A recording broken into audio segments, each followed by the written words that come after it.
الله أكبر الله أكبر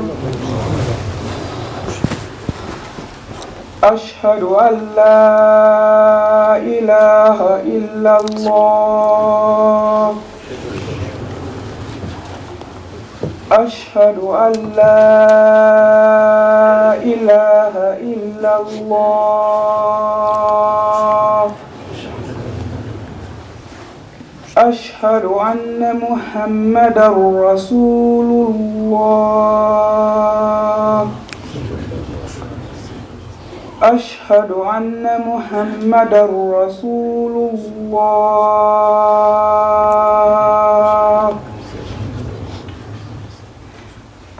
حي على الصلاة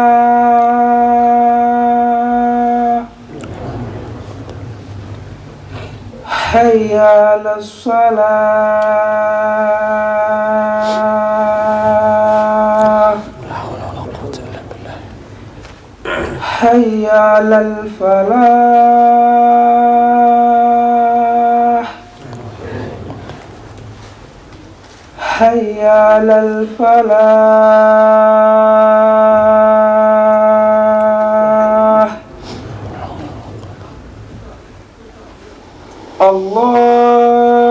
الله أكبر الله أكبر لا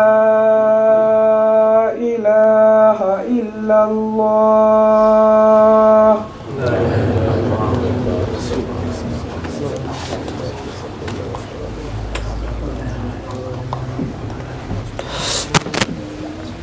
إن الحمد لله نحمده ونستعينه ونستغفره ونعوذ بالله من شرور أنفسنا ومن سيئات أعمالنا من يهده الله فلا مضل له ومن يضلل فلا هادي له وأشهد أن لا إله إلا الله وحده لا شريك له وأشهد أن محمدا عبده ورسوله يا أيها الذين آمنوا اتقوا الله حق تقاته ولا تموتن إلا وأنتم مسلمون أوصيكم ونفسي بتقوى الله تعالى فإن النصر مع المتقين وبعد. Allah subhanahu wa ta'ala has shown us over and over again for the past few decades. Allah subhanahu wa ta'ala has granted us an insight into the strength, the potential strength of our ummah. An individual I once heard, he said that our ummah is like a river.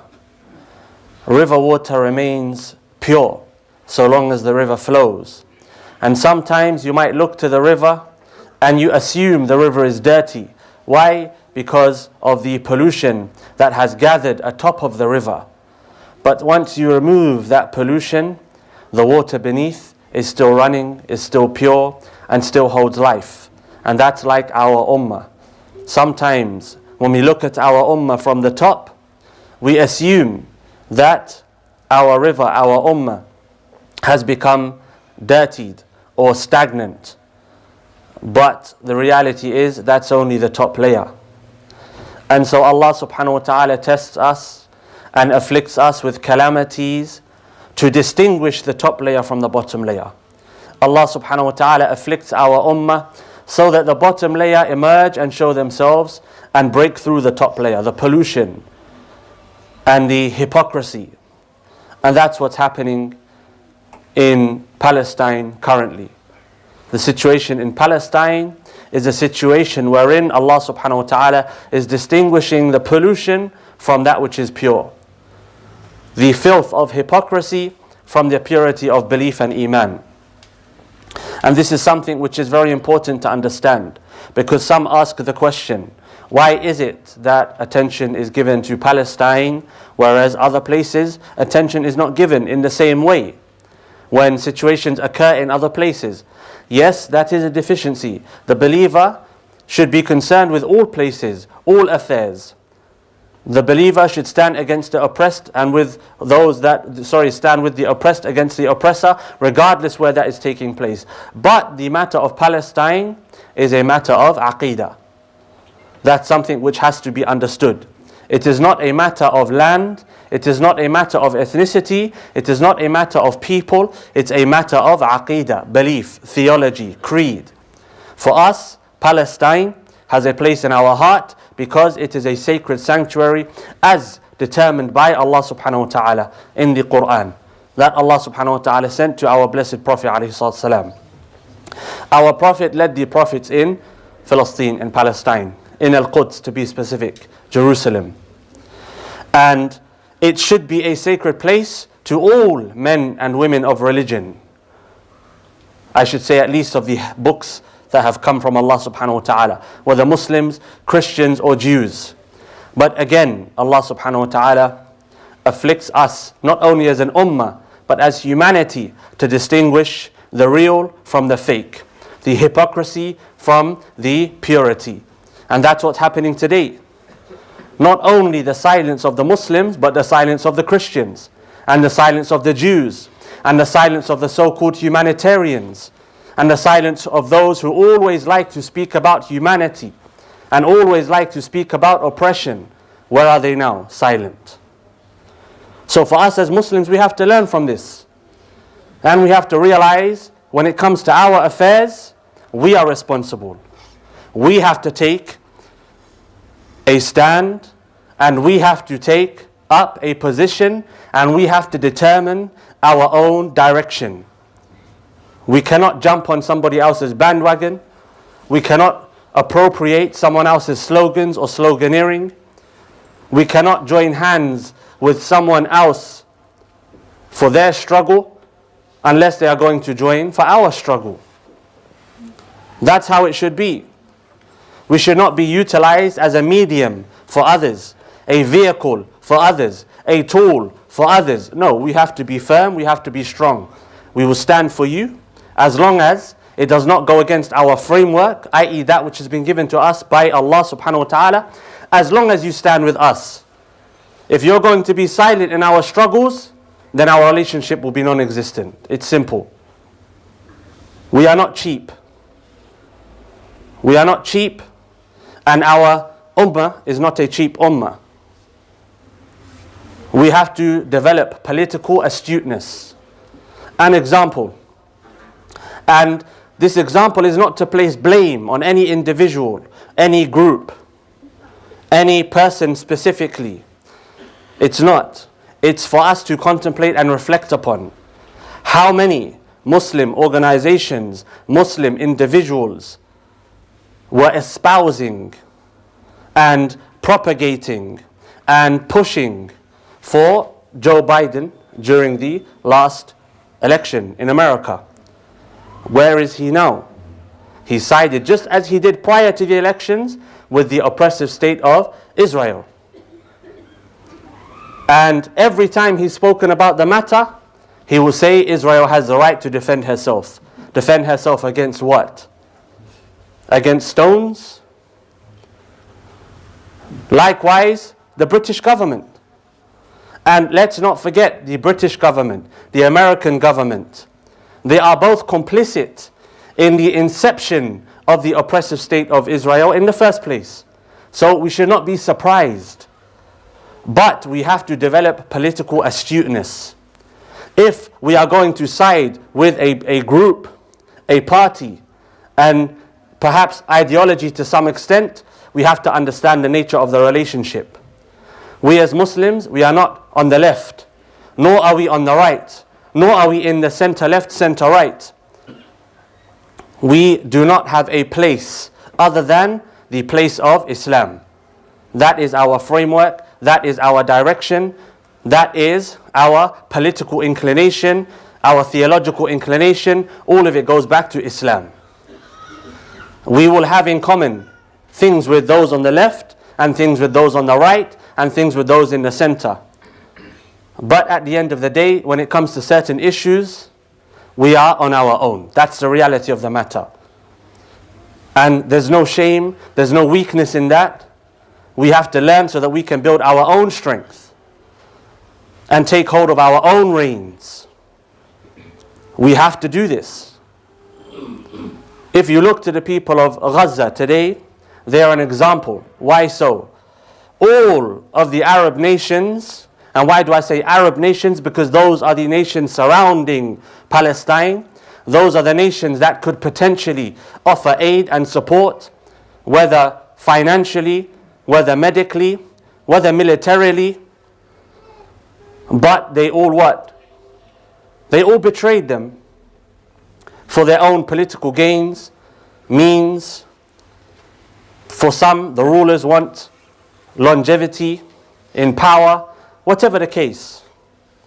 They understood and they came to the realization that they cannot rely upon their neighbors. Those same neighbors who were calling to pan-Arabism in the 60s and so on and so forth. They cannot rely on them. So what did they do? They started to rely on themselves. And they developed their own defenses. And look, today, they're surprising the world. They're being referred to as terrorists. But the reality is, they're defending themselves. Defending their families. Defending their brothers and sisters in the places that are being taken and usurped.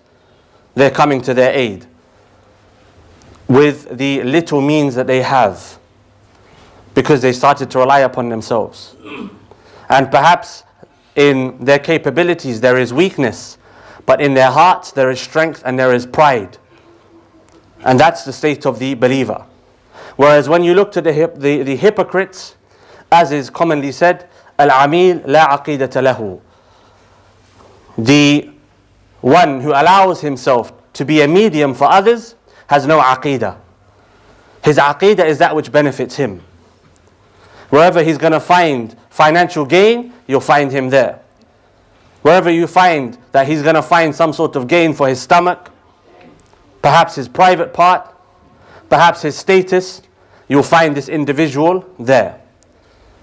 But when it comes to that which is going to please Allah subhanahu wa ta'ala, unless there's gain in it for him, he's not going to be there. Cheap. And so we have to ask ourselves, where are we as individuals, as a group? And there's a book I would highly recommend to be read, Wretched of the Earth by Frantz Fanon.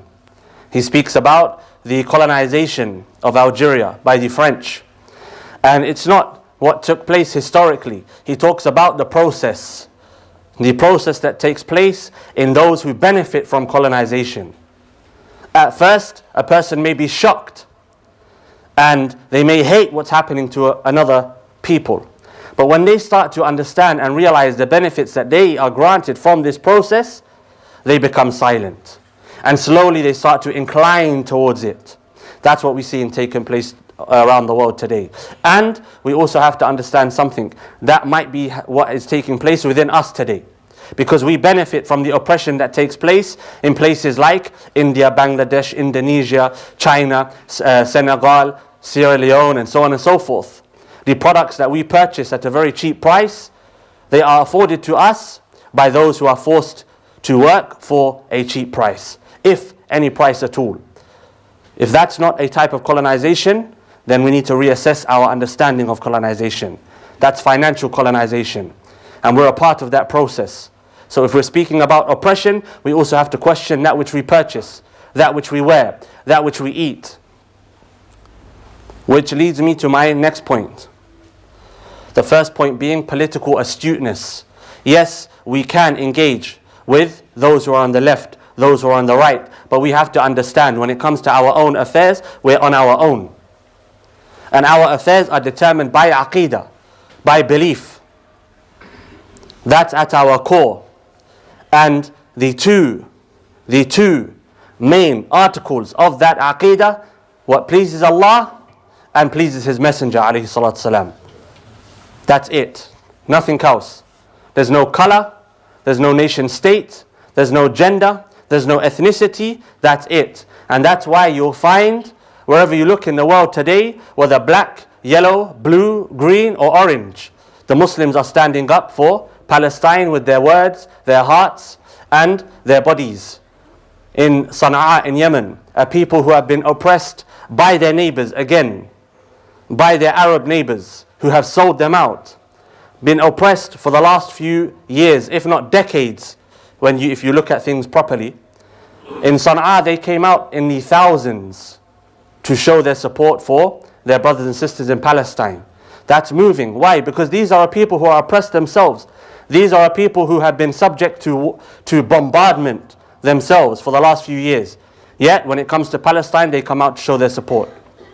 Because they understand Palestine is not a matter of land, it's a matter of aqidah. And even the word Palestine, Jerusalem is the capital of Palestine. No, for us, Jerusalem is one of the capitals of Islam and one of the capitals for the Muslimin. That's it. Palestine is but a circumstance. If Al-Quds was in Egypt, it would be Egypt. If Al-Quds was in the East African region, it would be the East African region. If Al-Quds was in the West African region, it would be the West African region. If Al-Quds was in Europe, it would be Europe. It doesn't matter. So we have to develop political astuteness to see things for what they are. Secondly, what can we do? Not only about Palestine, but about every single place today that is under oppression from the Muslim lands. What can we do? We look to history.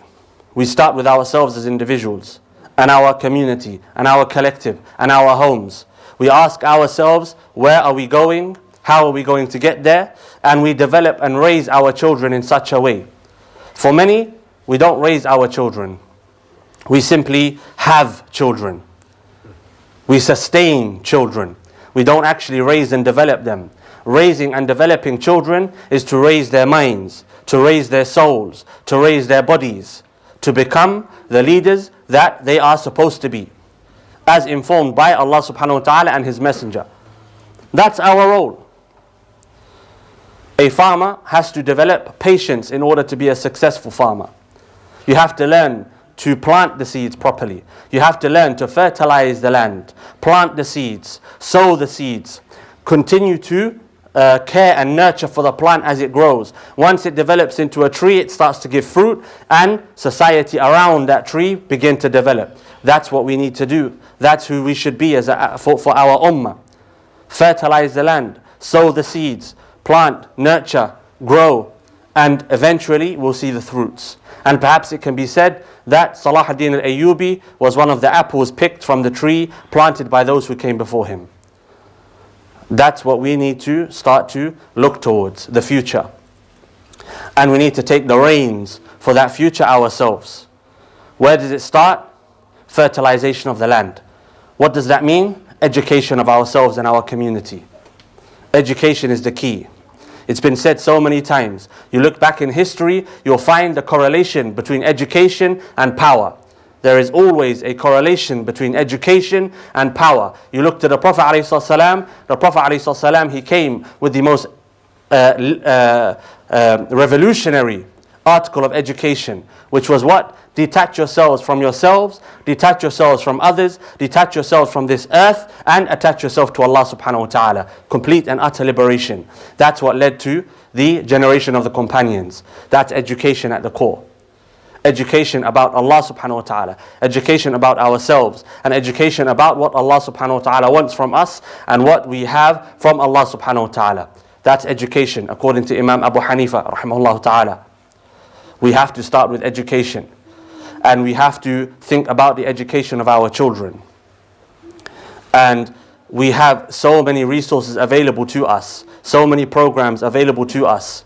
And as individuals, we perhaps are weak. As a collective, we're strong. We have those who can teach, we have those who can fund, we have those who can learn, we have those who can propagate, and so on and so forth. Coming together as a collective and utilizing our individual abilities and gifts from Allah subhanahu wa ta'ala for a greater cause and purpose.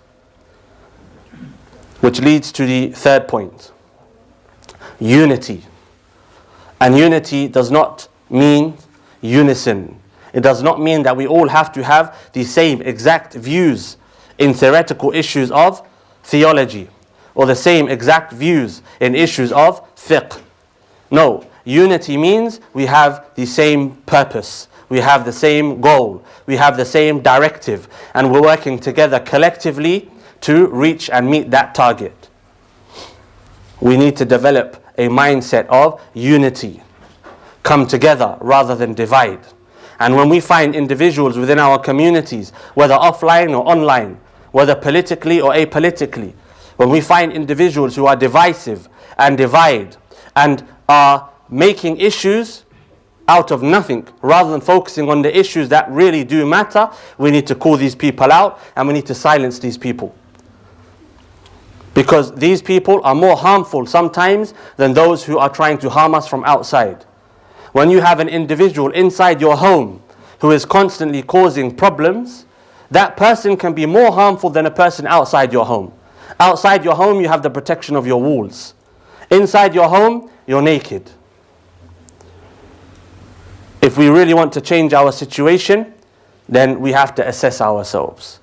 And we have the ability. Allah subhanahu wa ta'ala has given us the manpower, the financial power, the intellectual power, the power of the soul. Allah subhanahu wa ta'ala has given our ummah everything that we need to be light bearers, not only for ourselves, but for humanity.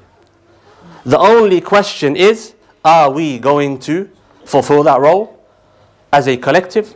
And secondly, as individuals. أقول قولي هذا وأستغفر الله لي ولكم ولسائر المسلمين فاستغفروه إنه هو الغفور الرحيم.